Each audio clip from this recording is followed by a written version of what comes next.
Most people would not know, if you're younger now and you're watching the channel and you're learning and stuff, Buzz Bennett, like, who's that? I don't know. Although Broadway Bill Lee was mentioning Buzz Bennett as his hero, also, which was cool for the one that I did with Broadway Bill.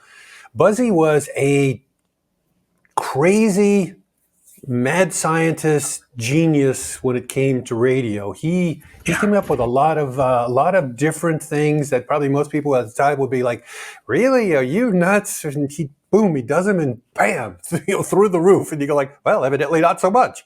Yeah. And the through the roof, as you know, the station that had been number one, the music station in Pittsburgh, was KQV, that was owned by ABC, and it was one rating period. 13Q knocked the station that had been on for years and years and years out of the top spot, doing a lot of unusual things, a lot of really unusual things. And I'll not bore everybody with a lot of those, but one of the things that has been written about a lot is we sped up the music slightly.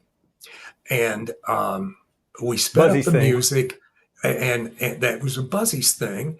And then if for listeners that would tune across from us to, let's say, KQV, they would sound a little sluggish.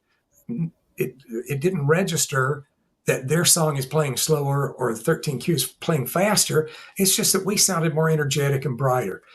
That's the sort of thing that he did. And we expanded on that, and we did a lot of things with music that kind of led the way. I remember the music director and I, Dennis Waters, had both worked in DC at the same time, and the song Changes by David Bowie had done okay there. We both played it, although we were on different stations in DC.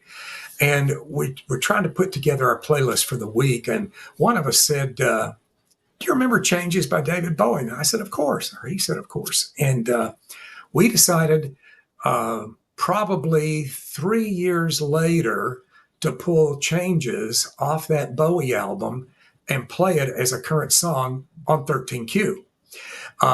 We did give RCA the heads up of what we're going to do. And of course, they screamed and yelled and swore at us and called us names because they had to press 45s, singles of one of their old songs from their old catalog of David Bowie. But then they loved us because it really, the song took off nationally and became maybe, I guess, one of his biggest hits. And we did a lot of things like that at 13Q, which are a lot of fun.